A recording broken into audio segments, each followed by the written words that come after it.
I'm Finn Shepherd from the Painter Penguins, and this is how to improve the QR system in libraries for youth. So what actually is the QR check-in system? The QR check-in system was created by the Australian government to allow people all over Australia to track where they have been and who they have come in contact with in regards to the current COVID-19 pandemic. To use the system, the user takes out their smart device and scans a QR code like one of these examples. After putting in their details, they are now checked in, and when they leave the building, they also check out, allowing everyone to have better and more accurate contact tracing. I will be looking into the QR system in terms of our user group, those aged 7 to 21 years old, otherwise known as youth. This group is categorised as being impatient, tech-savvy and dependent on their parents. Our problem space is the library. The library is a place of many demographics, but in terms of our assignment, we'll be looking at youth. Youth go to libraries for a variety of reasons, such as to study, read and socialise. In Assessment 1, we developed 3 personas. Amanda is a 15-year-old student who lives in Sydney with her parents. She finds the current QR check-in system slow and frustrating due to her lack of a smart device. Often her parents check her in as a dependent, but when they are not around, she has trouble checking in as she is shy and often doesn't want to ask to use the handwritten system. Next we have Luke, a father of 2 kids living in Sydney. He takes his children to the library so they can socialise and he can read. He finds the process immensely difficult as he can't watch his boys while he checks in, giving them time to get up to mischief. And finally, this is Mark, a 9-year-old from Sydney. He goes to his local library after school to wait for his parents to pick him up. Mark does not have his own smart device, so the current check-in process is particularly difficult for him. For user interviews and observations in Assessment 1, we determined that the problem regarding the QR system is that it's tedious, inconvenient and lacking incentive, consequently causing youth and students to often skip the check-in and check-out processes in spaces such as libraries. Here are some examples of this problem. On the left, my phone didn't recognise the QR code, which means I needed to retake the photo, and on the right, my mum has difficulty signing in due to low technological abilities. So in the solutions and ideas I come up with, I need to create a check-in process that requires no internet connection or smart device, has an incentive to check in and out, and removes the ability for users to forget to check out. First, I will show you my research into the problems at hand in the current system and into ways to fix them and answer the question, is the QR code the best solution? In terms of incentive, who better to look at than B.F. Skinner, who pioneered behaviourism? His basic idea was that when a user does something right, they should be rewarded, thus enforcing good behaviour and making them more likely to do it again in the future.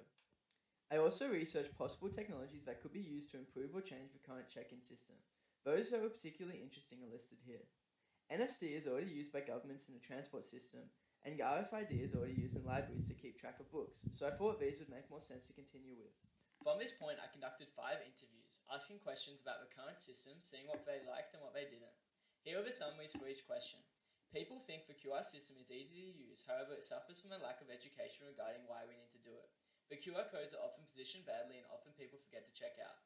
When asked how they would improve the system, the most common answer was the system being faster and more intuitive, more frequent reminders to check out, and a staff app that allowed those working to see who had and who hadn't checked in and out. I used these answers to develop my ideas.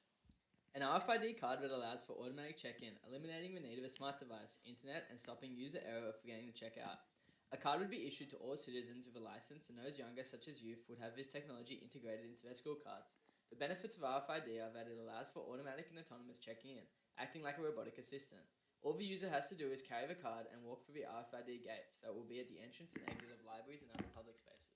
Some examples of those shown here. As stated earlier, all the user would have to do to check in is to walk through these gates while carrying their RFID card. Another idea surrounding RFID is to create special masks with pockets that allow a user to carry the RFID card in their mask and basically forget about it. Now whenever they enter the building with their mask, they are checked in, and when COVID ends, they can simply take the card out and put it in their pocket. Here's a scenario of how our persona Mark could use this technology.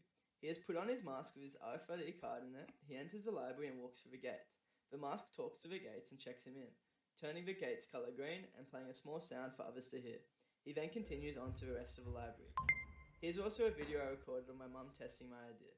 My next idea is using NFC-enabled licenses and school cards to check in. This would allow users to check in by simply tapping their licenses and NFC readers during entry and exit.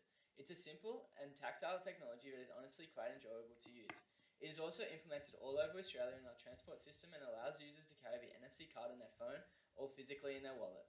Another part of this system could be the possibility of doors only opening once you have checked in or out, forcing users to check in and out and stopping the ability to forget. So here's that Opal card reader I've been talking about. The user comes over with their card, taps it, and by doing so pays for their trip on the bus or train.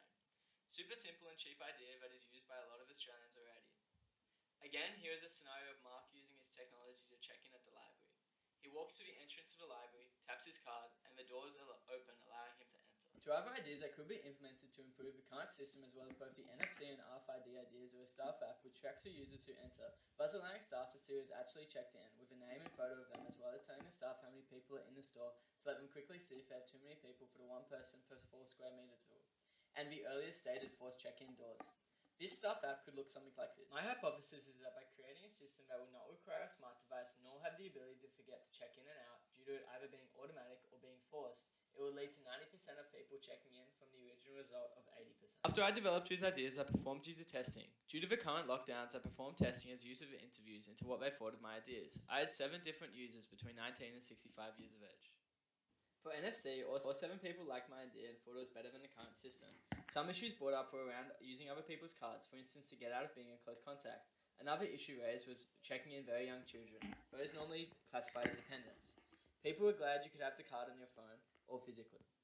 For RFID, most people felt it was intrusive to have to carry a card always, which is interesting as most people always carry their wallet and phone. However, the majority preferred this idea to that of NFC. The most inspiring takeaway was that some people felt this idea could lead to them living a normal life. Here is all that data visually. For the staff app, everyone agreed this was a good idea. For the check-in doors, 5 out of 7 thought it was a great idea, and 2 out of 7 thought it would lead to a darker future. After reflecting on the test results, I've come to some conclusions. While check-in doors seem like a great idea to me and many others, I think for many, the forced check-in would take away some of the freedoms we take for granted. A problem raised with NFC is that one needs to physically touch a reader with their card or phone. If thousands of people were to touch this one reader, then COVID could easily spread. If I were to create a new version of NFC, I would have the reader self-clean itself by heating to 40 degrees Celsius, which would kill any COVID living on it. So what is the best solution? It's complicated to say. The cheapest solution would be to improve the Service New South Wales app and its ability to read QR codes. The best solution would be using RFID technology, as it is seamless and eliminates people's ability to forget. The staff app idea is also imperative and honestly should be added to the current